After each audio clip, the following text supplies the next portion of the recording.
Unfortunately, Williams being at the back of the grid in the Australian Grand Prix was not a surprise, but it gave us an opportunity to see how the team really stacked up when it counted in qualifying and race trim, and we got a lot more answers about maybe just how far away Williams is, and started to uncover some of the real reasons for their struggles that we're going to have throughout at least the early part of 2019. I've got Scott Mitchell and our technical editor Jake Boxall-Legge here to dig a little deeper into what's really going wrong at Williams and try to just understand their problems and perhaps where they go from here and what's next on the journey for the struggling team. So Scott, we'll start with you. A key moment over the weekend was George Russell saying that they have identified a fundamental problem that they want to tackle. Have we got anywhere with trying to understand what that problem is? Well, I think, first of all, I think it depends on your definition of fundamental. I think if you were going to be very simplistic with it, you would say that the fundamental problem of the car is it doesn't have enough downforce. That's it's just not quick enough. But it's obviously deeper than that. That's why George, Robert Kubica, the team are aware that it's something that could take months to fix. I think based on the comments that George made, based on what Kubica's feedback was about where they're struggling and how it basically comes out at low fuel, plus what we can see, the car looks quite bulky. I think the car's overweight.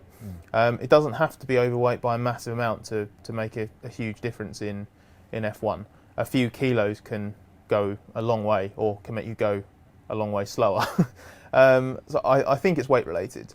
I don't think that's their only problem, but weight would tally with what we've heard so far and what we can see on the car, especially the whole it will take months to resolve, because you then need to identify, right, how if at all can we redesign parts or remanufacture parts to make them lighter. How does that impact other stuff? How do we work that into the design? How do we test it? Right, now that it's done, do we bring it to the track straight away? What simulator work do you need to do to validate the changes? It's not the work of a moment, and I think they were quite optimistic that it might sort of at least bring them closer to the tail of the back of the midfield. But it's not going to be. We're not going to get to Bahrain or China and suddenly see the Williams sort of making big steps towards that group. JBL, we've been looking at the Williams from a technical perspective ever since it appeared late in testing. And one of the difficult things is always to identify with a slow car what's making it slow, particularly from the outside. And other than aerodynamically, we've said that it's quite basic, so that would tally with needing to find more ways to find aero performance and downforce. But we have talked about the fact that it did seem a little bit bulky in some areas, and that's really the only perhaps telltale sign you could get that there might be a weight issue with a car. But as Scott says, it's fundamentally something that's very difficult to then change quite quickly, isn't it? Because stripping weight out of a car isn't an easy task, otherwise you'd have done it already. Yeah, definitely. I think it was Colin Chapman who said that every time he wanted to design a car, he'd try and add lightness to it. And that just simply makes the car a lot more responsive, so you've not got as much inertia going into the corners, so it means that you can create changes of direction a lot more quickly. So that's the sort of key point. And then when you're at low fuel, that's when your performance runs go down and you're trying to extract the maximum from the car.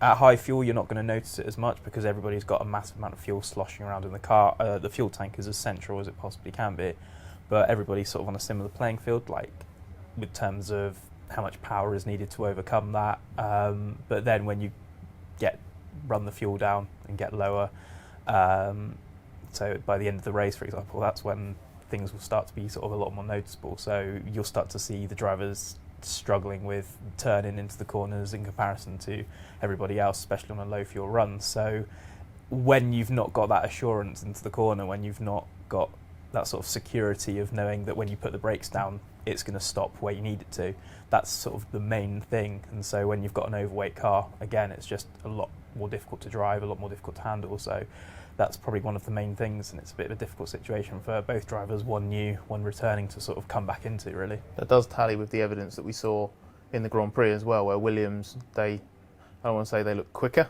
in race trim, they look less far away in race trim. Their troubles were less exposed, you could say, when the cars were heavy. Exactly, and I think a few people pointed out, someone certainly noticed that, one of our Twitter friends noticed that on race pace, I think the fastest Williams race lap was only 6/10 from I think the middle of the order, but that was I think shall we say covered up a little by the fact that they were two-stopping, whereas the majority went for the one-stop, obviously. So I think when you pump in a lap like quite near the end, then obviously that hides it a little bit.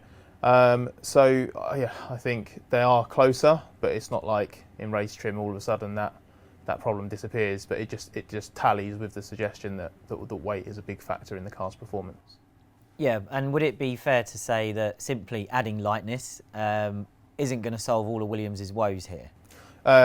It's certainly there's certainly a lot more to do. I think after last year's car, which was so unpredictable, it was basically trying to buck Lance Stroll and Sergei Sorokin off the track at random points. Silverstone last year, I remember, was really bad for them. Like just the aero stalls they were having at the rear of the car made it impossible for them to have the same confidence lap after lap. So I do think it's not as simple as Williams turning around and basically saying, right, don't care if we have a rubbish car this year, just want it to be consistent.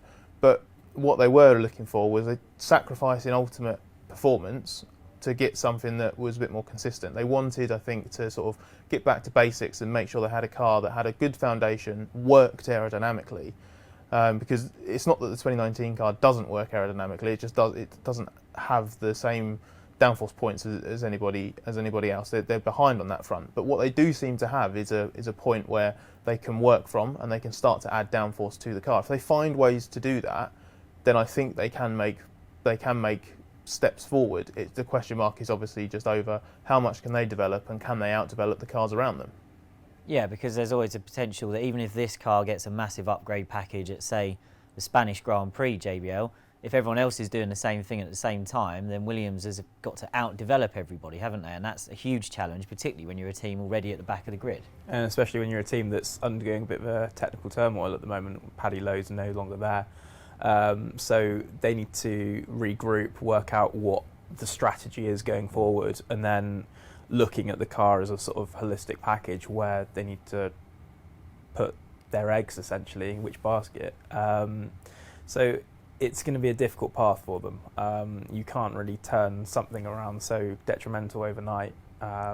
So yeah, they've got a lot of soul searching to do first and foremost, work out how to sort of iron out those internal processes, work out where to go from there, and if it's so far gone, then they can focus on next year. But and it's a bit of a shame that we're saying this so early on as well, but it's a bit of a disaster in house, so they need to work out what they're going to do first and foremost before they put any kind of plan into action, really.